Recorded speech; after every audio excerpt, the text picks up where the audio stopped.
ایمان آپ کے مرہون منت ہے۔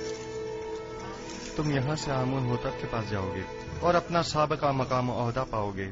آمون ہوتب نے ایک بار مجھے دیکھا تھا، اس سے اچھی یادیں وابستہ ہیں۔ اپنے مالک سے میرا تذکرہ کرنا اور کہنا کہ یوزاسف بے گناہ ہے اور اسے بے قصور قید رکھا ہے۔ آپ اطمینان رکھیں، میں آپ کی آزادی کے لیے ہر ممکن کوشش کروں گا۔ خدا نے کے بعد خدا نے کے بعد خدا نگہبان ہو تمہارا، ہماری آزادی خدا نگہبان ہو، خدا نگہبان، خدا نگہبان، خدا نگہبان، خدا نگہبان، پریشان مت ہونا۔ خدا نگہبان۔ مطمئن رہیں کہ فرما روا آمون ہوتب آپ کو زندان سے ضرور آزاد کروا دیں گے۔ کاش ہمارا بھی کوئی ہوتا جس سے مدد طلب کرتے۔ کیا کہا؟ میں نے کہا کہ آمون ہوتب آپ کو آزاد کروا دیں گے، وہ اس کام پر قادر ہیں۔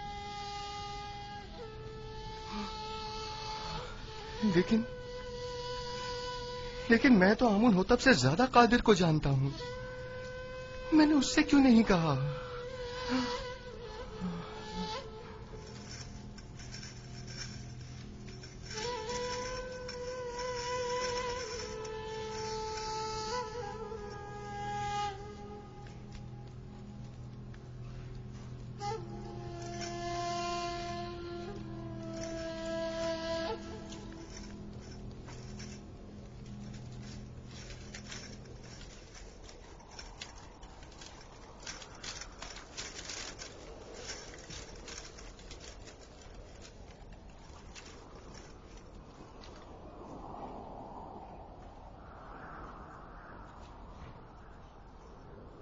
جناب کبونی، یہ آپ ہیں؟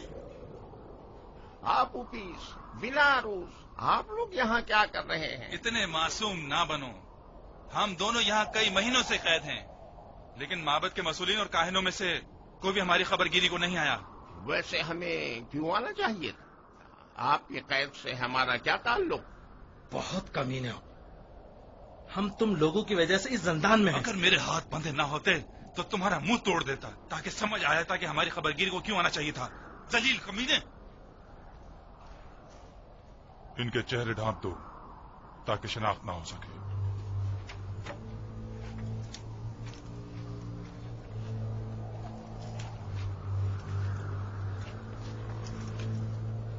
چلو جلدی کرو، جلدی۔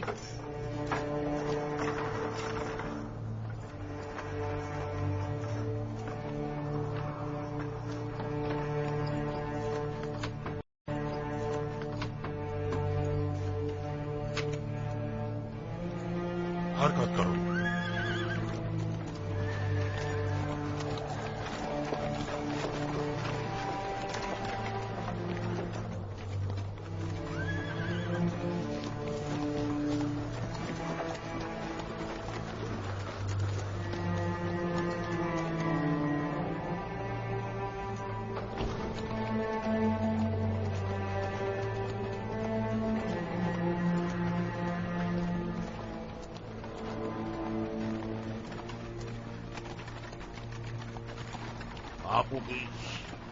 آپ اوپیس،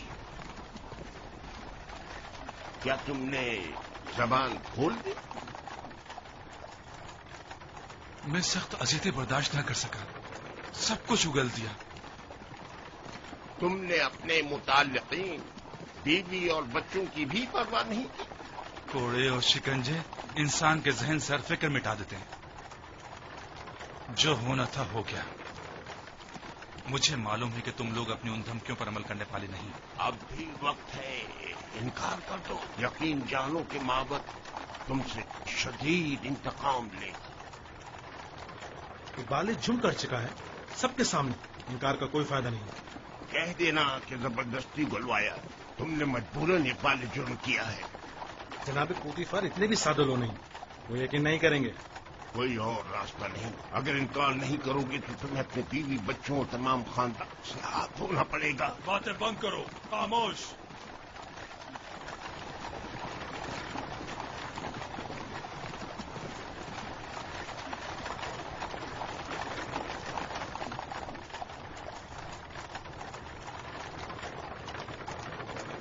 پریشان مت ہو، تم نے کوئی غلطی نہیں کی۔ میرا خدا یہاں حاضر و ناظر تھا اور میں نے بنا روز سے چاہا کہ آمون ہوتب سے میرا تذکرہ کرے. اگر آمون ہوتب کو معلوم ہو جائے کہ تم بے گناہ ہو اور تمہاری نجات کا سامان کر دے تو اس میں کوئی عیب ہے؟ اگر میں دوسروں کو تو خدا پر توکل کرنے کی تبلیغ کروں لیکن خود دوسروں کی مساعدت پر انحصار کروں تو یہ عیب نہیں. یعنی غفلت.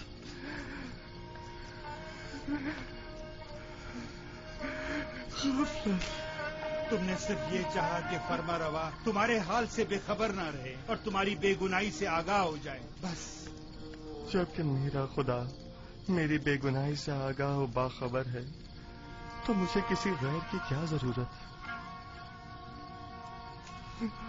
میں خداوند سے معافی کا طلبگار ہوں اور توبہ کرتا ہوں. خطا ہو گئی خدایا.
تم لوگ جو کچھ بھی بندگان خدا سے طلب کرتے ہو وہ سب کچھ خدا کے پاس ہے.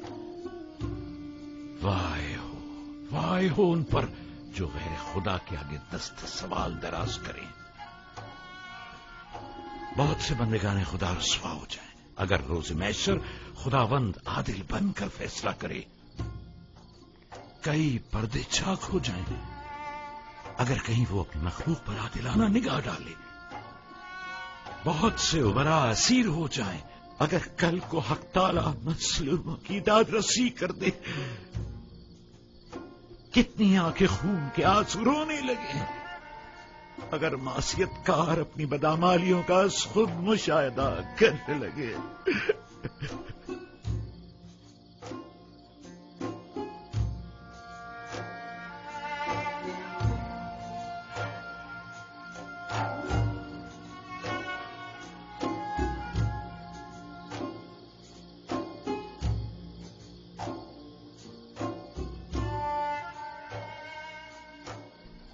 آپ آئے ہیں تاکہ مجھے میری خطا کی سزا سے آگاہ کریں. خود کو سنبھالو یوسف، اس قدر رنجیدہ مت ہو.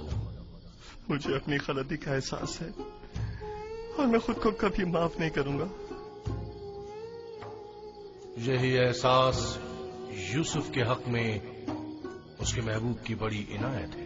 اس کی یہی عنایات تو ہیں کہ جنہوں نے یوسف کو شرمندہ کر دیا ہے. کس نے مجھے سب کی نظروں میں عزیز و محترم قرار دیا؟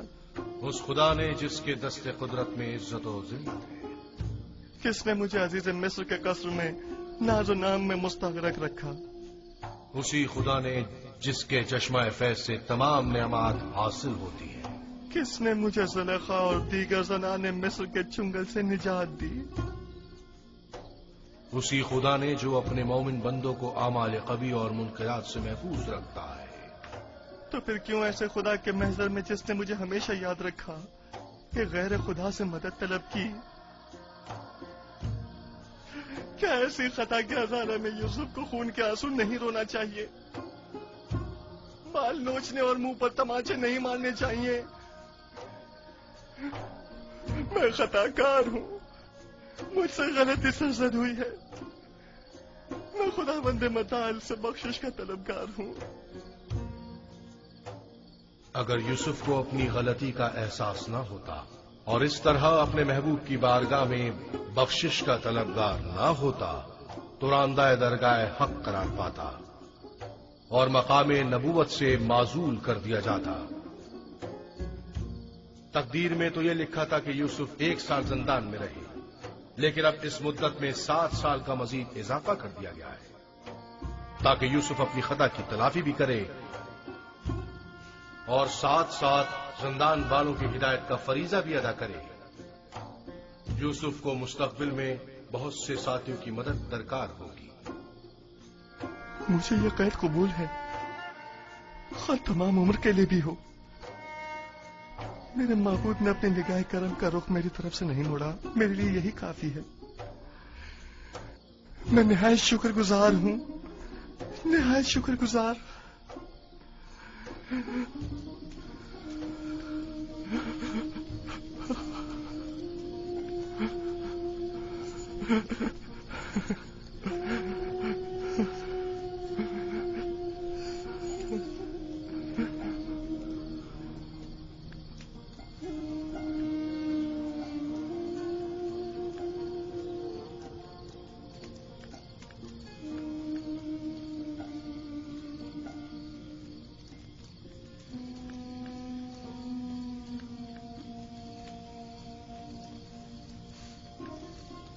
معاف کیجیے گا، میں نے آپ کی نیند خراب کی۔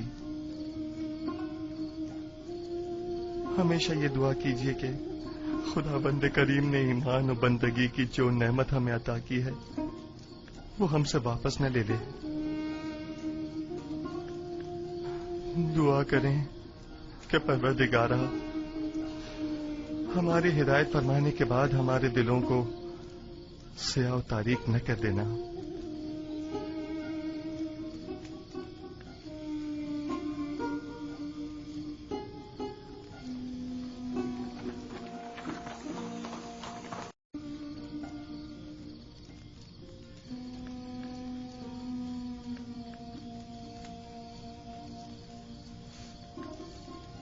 معاف کیجیے گا، میں نے آپ کی نیند خراب کی۔ ہمیشہ یہ دعا کیجیے کہ خدا بند کریم نے ایمان و بندگی کی جو نعمت ہمیں عطا کی ہے وہ ہم سے واپس نہ لے لے۔ دعا کریں کہ پروردگارہ ہماری ہدایت فرمانے کے بعد ہمارے دلوں کو سیاہ و تاریک نہ کر دینا۔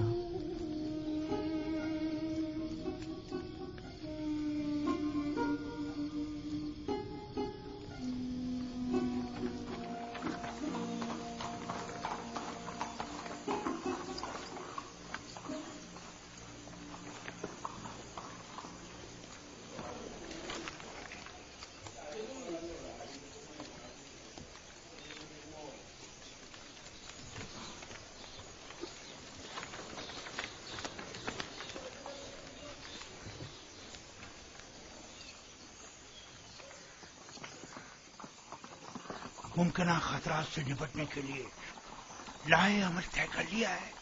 جی عالی جناب، سپاہی اور غلام مسلح ہیں اور کچھ سادہ قبروں میں ملبوس ہیں۔ میں نے انہیں کہہ دیا ہے کہ ذرا بھی گڑبڑ دیکھے تو حملہ کر دیں۔ کوشش کرنا خود پر قابو رکھ۔